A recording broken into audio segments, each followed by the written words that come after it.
Hi, welcome to our ಪರಿಮಳ consultancy service YouTube channel.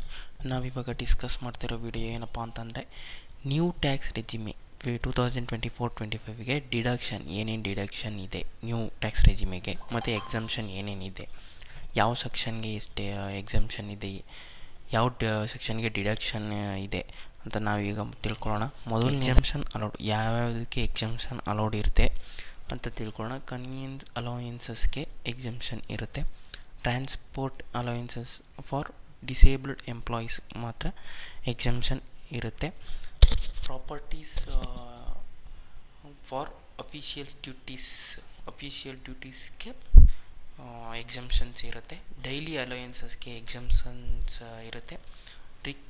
Retirement ಬೆನಿಫಿಟ್ಸ್ಗೆ exemptions ಇರುತ್ತೆ. Exemption ಯಾವುದಕ್ಕೆ ಇರೋಲ್ಲ, ಯಾವುದಕ್ಕೆ ಅಲೋ ಇರೋಲ್ಲ ಅಂತ ತಿಳ್ಕೊಳ್ಳೋಣ. ಮತ್ತು ಮೊದಲನೇದಾಗಿ HRAಗೆ ಎಕ್ಸಮ್ಷನ್ ಅಲೋ ಮಾಡಲ್ಲ, LTA ಕೂಡ ಎಕ್ಸಮ್ಷನ್ಸ್ ಅಲೋ ಮಾಡಲ್ಲ, ಫುಡ್ ಅಲೋಯನ್ಸಸ್ಗೂ ಕೂಡ ಯಾವುದೇ ರೀತಿ ಎಕ್ಸಮ್ಷನ್ಸ್ ಆಗಲಿ ಡಿಡಕ್ಷನ್ಸ್ ಆಗಲಿ ಯಾವುದೇ ಅಲೋ ಮಾಡಲ್ಲ. ಪ್ರೊಫೆಷ್ನಲ್ ಟ್ಯಾಕ್ಸ್ಗೂ ಸದಾ ಎಕ್ಸಮ್ಷನ್ಸ್ ಅಲೋ ಮಾಡಲ್ಲ. ಎಂಟರ್ಟೈನ್ಮೆಂಟ್ ಅಲೋಯನ್ಸಸ್ಗೂ ಕೂಡ exemptions not allowed.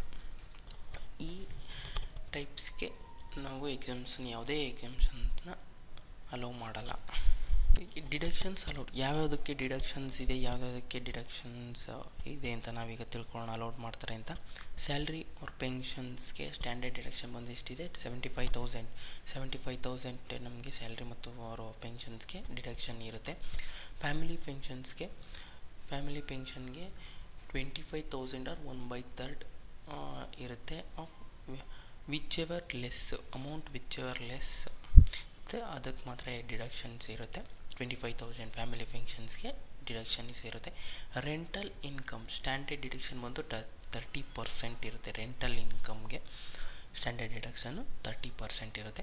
Home loan interest on rental property, home loan ಇಂಟ್ರೆಸ್ಟ್ಗೆ ರೆಂಟಲ್ ಪ್ರಾಪರ್ಟಿಗೆ ಇಂಟ್ರೆಸ್ಟ್ ಇರುತ್ತೆ. ಮತ್ತು ಡಿಡಕ್ಷನ್ ಯಾವ ಇದಕ್ಕೇನು ಸೆಲ್ಫ್ ಆಕ್ಯುಪೈಡ್ ಹೌಸ್ಗೆ ಡಿಡಕ್ಷನ್ ಇರೋದಿಲ್ಲ. Section 80cc(d) subsection 2 NPS contribution by employer, ಅವ್ರಿಗೆ ಮಾತ್ರ ಡಿಡಕ್ಷನ್ಸ್ ಇರುತ್ತೆ ಎಂಪ್ಲಾಯರ್ಗೆ. ಸೆಕ್ಷನ್ 80cc(h) ಅಗ್ನಿವೀರ್ ಕ್ರಾಪ್ಸ್ ಫಂಡ್ಗೆ ಡಿಡಕ್ಷನ್ಸ್ ಇರುತ್ತೆ. ಒಂದು ಡಿಡಕ್ಷನ್ ನಾಟ್ ಅಲೌಡ್, ಯಾವುದಕ್ಕೆ ನಾವು ಡಿಡಕ್ಷನ್ ಅಲೌಡ್ ಮಾಡಲ್ಲ ಅಂತ ತಿಳ್ಕೊಳ್ಳೋಣ. ಯಾವ್ಯಾವ ಸೆಕ್ಷನಲ್ಲಿ ಯಾವ್ಯಾವುದಕ್ಕೆ ಡಿಡಕ್ಷನ್ ಮಾಡೋದಿಲ್ಲ ಅಂತ ನಾವು ತಿಳ್ಕೊಳ್ಳೋಣ. 80C ಸೆಕ್ಷನ್ 80C ಇಂದ PPF ಆಗಿರ್ಬೋದು, PFD ಆಗಿರ್ಬೋದು, SSY ಆಗಿರ್ಬೋದು, ELSS ಆಗಿರ್ಬೋದು, LIC ಎಕ್ಸೆಟ್ರಾ, ಇವಕ್ಕೆ ಯಾವುದಕ್ಕೂ ನಾವು ಡಿಡಕ್ಷನ್ ಅಲೋ ಮಾಡಲ್ಲ. 80cc(d)(1) ಸಬ್ಸೆಕ್ಷನ್ B NPSಗೆ ನಾವು ಯಾವುದೇ ಡಿಡಕ್ಷನ್ಗೆ ನಾವು ಅಲೋ ಮಾಡಲ್ಲ. 80D ಆಗಿರ್ಬೋದು, section 80D, section 80DD, section 80DDB, section 80U, ಈ ಸೆಕ್ಷನ್ಸ್ಗೆ ಯಾವುದೇ ಡಿಡಕ್ಷನ್ಸ್ ನಾವು ಅಲೋ ಮಾಡೋದಿಲ್ಲ. 80GG ರೆಂಟ್ಗೆ ನಮಗೆ ಡಿಡಕ್ಷನ್ ಯಾವುದೇ ಅಲೋ ಮಾಡೋದಿಲ್ಲ. 80E ಸೆಕ್ಷನ್ 80Eಗೆ interest on education loan, education ಲೋನ್ಗೆ ಇಂಟ್ರೆಸ್ಟ್ ಕಟ್ತಿರ್ತೀವಲ್ಲ, ಅದಕ್ಕೂ ಸದಾ ನಾವು ಯಾವುದೇ ಡಿಡಕ್ಷನ್ಸ್ ಅಲೋ ಮಾಡೋದಿಲ್ಲ. 80G ಸೆಕ್ಷನ್ 80Gಗೆ ಡೊನೇಷನ್ ಇರುತ್ತಲ್ಲ, ಆ ಡೊನೇಷನ್ಗೂ ಸದಾ ಯಾವುದೇ ಡಿಡಕ್ಷನ್ಸ್ ಅಲೋ ಮಾಡೋಲ್ಲ. ನೆಕ್ಸ್ಟ್ ಬಂದು ರಿಬೇಟ್ ಸೆಕ್ಷನ್ 87A. ರಿಬೇಟ್ ಅಂದರೆ ಓಲ್ಡ್ ಟ್ಯಾಕ್ಸ್ ರೆಜಿಮಿಗೆ ಎಷ್ಟು ರಿಬೇಟ್ ಇತ್ತು ಮತ್ತು ಅದಕ್ಕೆ ನಾವು ಎಷ್ಟು ಟ್ಯಾಕ್ಸ್ನ ಸದಾ ಕಟ್ಟಬೇಕಾಗಿತ್ತು.